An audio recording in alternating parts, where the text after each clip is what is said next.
Alô, galera, eu estou aqui conversando com a Bia, com o pessoal do Diversão e Arte. Daqui a pouco vou estar aí falando sobre a peça Autobiografia Autorizada e também sobre o filme A Fera na Selva. Não perda!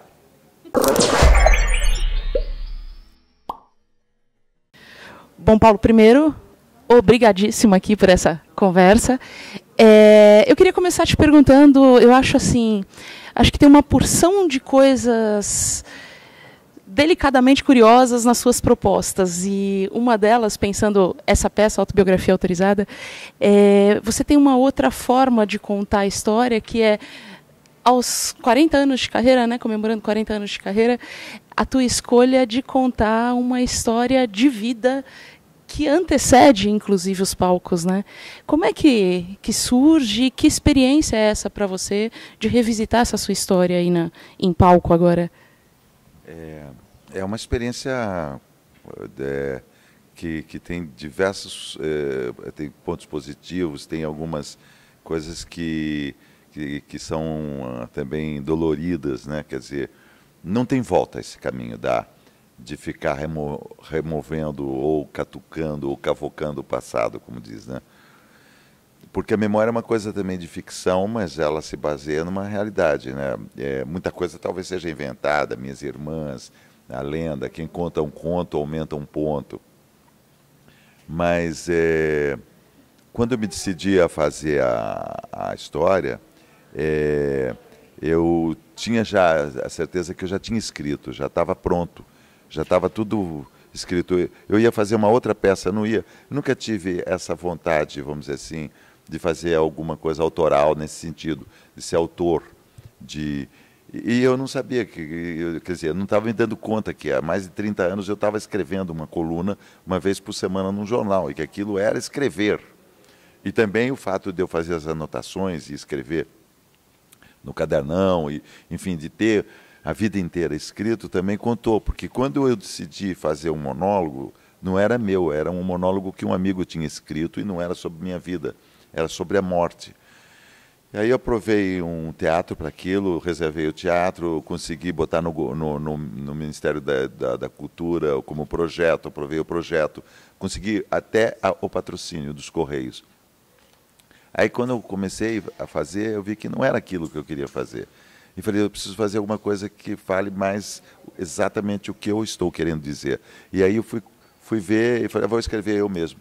Aí mudei a coisa no Ministério, mudei com o patrocinador e falei assim, é isso que eu vou fazer. E aí, quando eu vi, já estava feito. Eu já tinha escrito, porque quase tudo que acabou complementando ao primeiro rascunho que eu fiz, já estava escrito.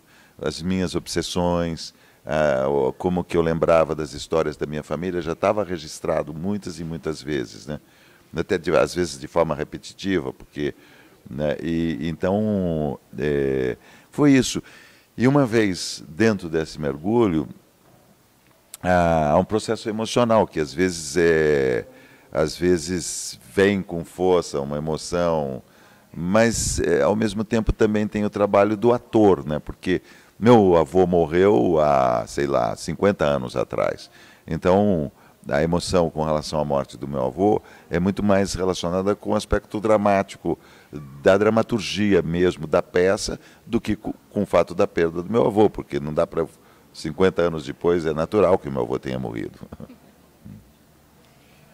E você também vem aí, né, paralelo aí com essa peça que você tem viajado no Brasil, você vem também com o lançamento de um filme, né, que vai tem exibição agora em Cannes, né, e que também tem, de certa forma, essa volta ao lugar, né, porque você fez as gravações ali na região de Sorocaba e tudo, né, e então conta pra gente um pouco do filme agora. Olha, a exibição será em Gramado, você falou Cannes, mas tá bom, quem sabe, né? Que legal, que bom que você tem essa consideração pelo filme. Há uma pequena diferença aí de cidade, né? Mas é bacana, olha, eu recebi a informação de que o filme participaria como concorrendo no Festival de Gramado, como se fosse assim concorrer ao Oscar. Realmente foi muito legal, acho que é o lugar certo para para o filme estrear, vai ser a estreia do filme. A Fera na Selva. A gente já se encontrou antes, não se encontrou? Nós já nos encontramos antes, sim. Há muito tempo atrás. É um filme que eu fiz com a Eliane Giardini. Inicialmente era um projeto da Eliane, fazer uma peça, A Fera na Selva. O pontapé inicial foi dela há 30 anos atrás. Fizemos a peça e depois ficou à vontade de fazer um filme, coisa que eu fui insistindo e tal, e até que conseguimos filmar em 2000. Agora, o ano passado, conseguimos filmar e isso foi muito bom, né? Porque o fato de ter sido em Sorocaba fez com que acrescentasse uma potência emocional muito grande no trabalho, porque nós estávamos num lugar onde tinha muito a ver com a gente. Cada canto tinha uma memória emotiva, afetiva. Então acho que saiu um filme bonito. Eu tenho a impressão que o filme está bom. É um filme meio fora da curva, não é uma comédia, não é uma comédia, isso já dá um distanciamento. É um filme um pouco clássico, assim, com uma narrativa clássica, assim. Ele vai com uma forma progressiva, os enquadramentos, a câmera, a posição da câmera. É um filme, nesse sentido, meio clássico, assim, num estilo mais formal, assim, mais... Não tem elipses ou de câmera desfocada. Ele procura contar uma história de uma maneira clássica e usando muita palavra também. Então, ele não é um filme muito assim, comum, assim, no sentido do que está sendo a preferência atual assim, do cinema, mas acho que é um filme que tem uma potência muito forte com a história. É uma história muito boa, e a gente concentrou nela, e eu tive a sorte de ter colaboração do Lauro Escorel, que é um fotógrafo maravilhoso e que também entende muito do trabalho do ator, da direção. Então ele também é diretor do filme, ajudou muito e assina também a direção do filme. A Eliane, que se empenhou no projeto também como a inauguradora da coisa, ela também assina a direção, porque ela ajudava a marcar as cenas, tinha uma leitura muito apropriada de tudo. E tive também depois a sorte de ter a montagem do Eduardo Escorel, que é um mestre e que ajudou a gente a limpar o filme, a dar a ele um tamanho certo para que ele fosse mais potente, né? Então eu estou confiante nisso. Agora, o que eu acho que é mais interessante de tudo para o seu trabalho e tal, talvez seja a forma de lançamento que eu estou procurando fazer. Como quando eu fui filmar em Sorocaba, eu fiquei, como estava com essa equipe maravilhosa, pessoas de altíssimo nível, eu queria tornar isso mais democrático. Não é a palavra democrático, mas assim, que todo mundo pudesse participar, porque era uma espécie de escola que estava acontecendo enquanto estava se fazendo o filme. Porque as pessoas podiam se aproximar desses profissionais e aprender com eles. Então eu comecei a espalhar na cidade e que quem quisesse fazer o filme ia fazer o filme. Ia aparecer, mesmo que fosse como figurante, mas que, em contrapartida, as pessoas teriam que ler o livro, que tem 47 páginas só. Então eu queria que eles lessem o livro, depois eu passaria o roteiro para eles lerem, e depois então eu mostraria onde o filme estaria, e depois eles atuariam no filme e ainda participariam de um cineclube com 10 filmes que eram referências para o nosso filme. Então isso me pareceu interessante e eles começaram a frequentar. Para você ter uma ideia, um dia nós passamos um filme chamado Limite, do Mário Peixoto, que é um filme brasileiro muito difícil, mudo, preto e branco, tem uma narrativa meio complicada.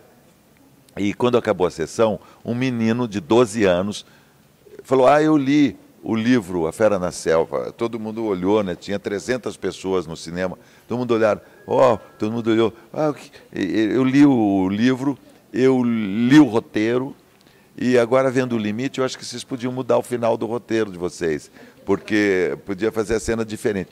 Isso foi surpreendente, eu fiz isso.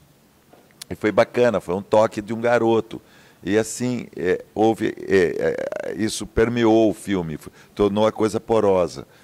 Agora, na hora de lançar o filme, eu decidi fazer a mesma coisa.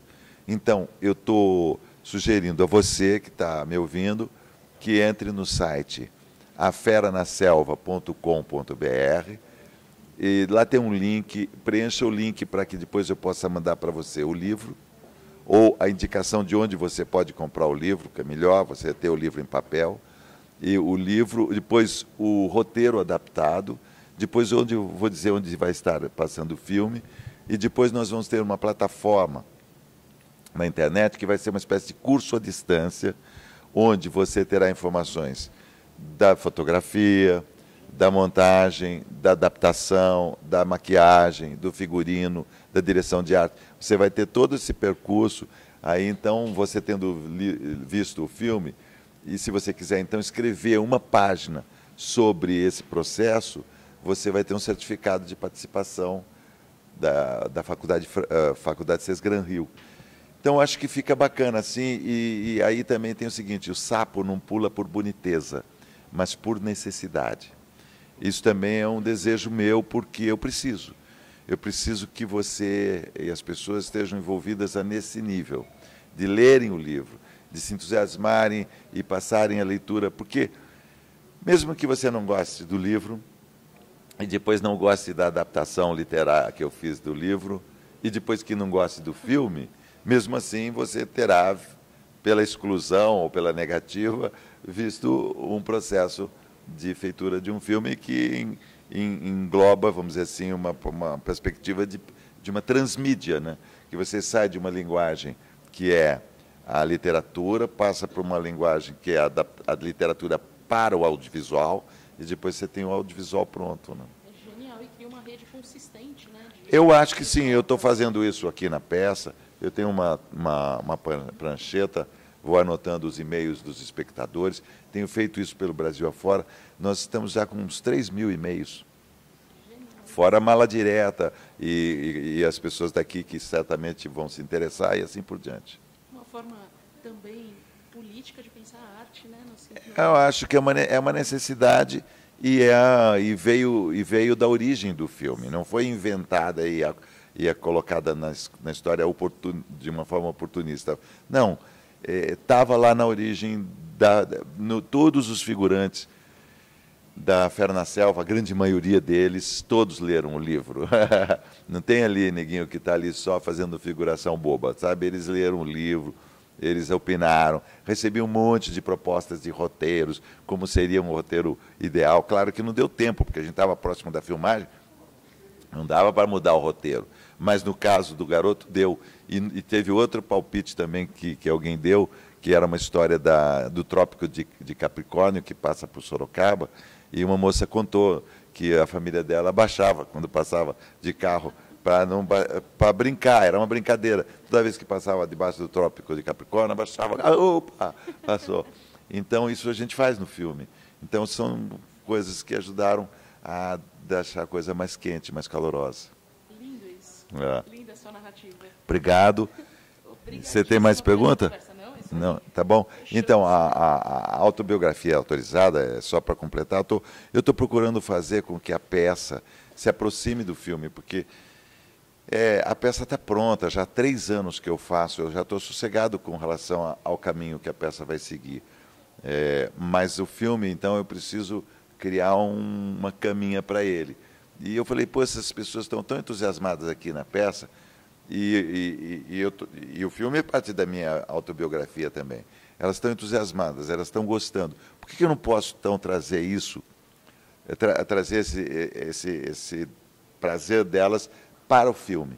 E a gente tem feito reuniões. Eu fui agora há pouco tempo em Belém, exclusivamente para fazer uma reunião sobre o filme, junto com as pessoas que tinham, durante a peça, assinado e deixado os e-mails. E as narrativas das pessoas nessas experiências, a gente acompanha na rede, são lindas, né? Sim, tem gente lendo o livro em Portugal, numa edição portuguesa, que tem uma capa diferente daqui. Tem gente lendo o livro em Israel. Tem gente lendo o livro em todo lugar, no Brasil inteiro. Então, não é uma coisa muito comum. Eu podia estar roubando, eu podia estar criando uma igreja, né? Mas eu estou só estimulando a leitura de um livro clássico, A Fera na Selva. Então, posso ser perdoado por isso. Quem sabe estamos criando um culto de adoradores do Henry James, né? Fica chique. Eu Eu costumo brincar com as pessoas, falo assim, olha, não vai pegar mal para você ter lido o livro A Fera na Selva. Não, você vai chegar no lugar, nossa, eu li A Fera na Selva, todo mundo vai jogar ovo em você. Não vai acontecer isso. Vão falar, pô, que legal, vai ser uma distinção e não um mico. Obrigado. Obrigadíssima, Paulo. Valeu por essa conversa.